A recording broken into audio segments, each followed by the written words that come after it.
안녕하세요. 포레온 1번지입니다. 부동산 투자를 통해 부를 이루신 분들을 보면 재건축 재개발을 통해 큰 돈을 번 경험을 한두 번씩은 가지고 있으신 것 같아요.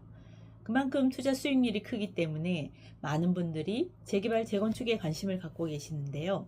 얼핏 비슷해 보이는 두 가지 용어 어떻게 다를까요? 오늘은 재개발과 재건축의 차이점과 개념을 명확하게 정리해 볼까 합니다. 재건축은 낡은 아파트를 새 아파트로 바꾸는 것이고, 재개발은 낡은 빌라를 새 아파트로 바꾸는 거 아니야? 이렇게 단순하게 생각하고 계시는 분들도 많은데요. 재개발과 재건축의 차이는 바로 정비 기반 시설의 불량 유무입니다.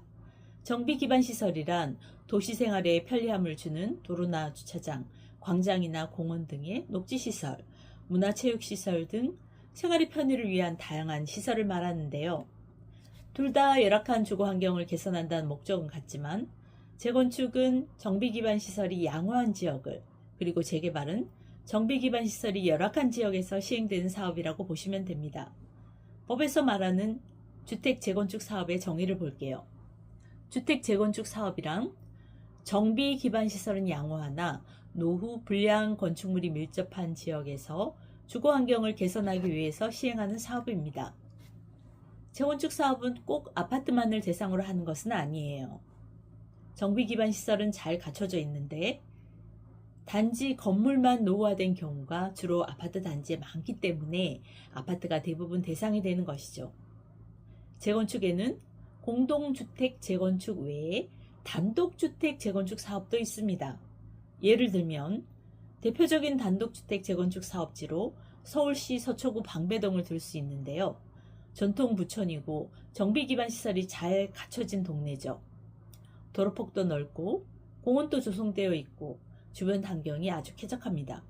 단독 다세대 주택 밀집 지역이었던 방배 13구역이 현재 재건축 사업 중으로 2028년 방배 포레스트 자이로 완공될 예정입니다.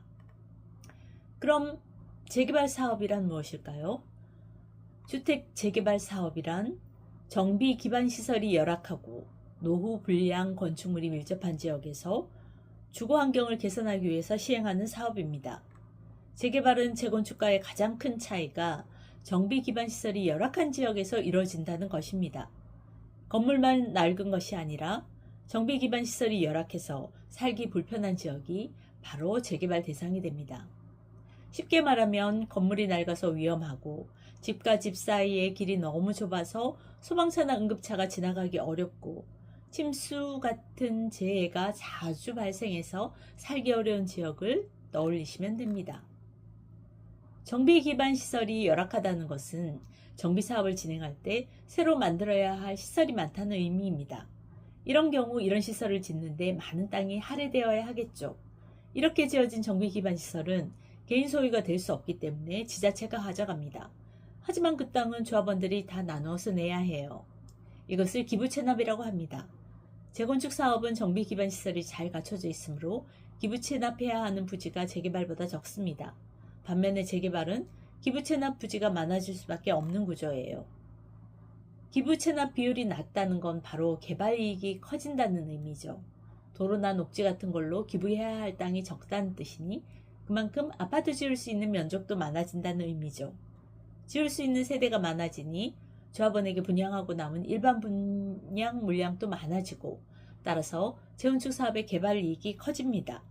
반대로 재개발은 일반 분양 물량이 적어지게 되니 사업 비용을 일반 분양 물량으로 충당하기 힘들고 그만큼 조합원 분담금이 상대적으로 많아집니다. 자, 이렇게 비슷한 뜻 보이지만 명확한 차이점이 있는 재개발과 재건축, 정확하게 이해하셔서 현명한 투자하시기 바랍니다. 감사합니다.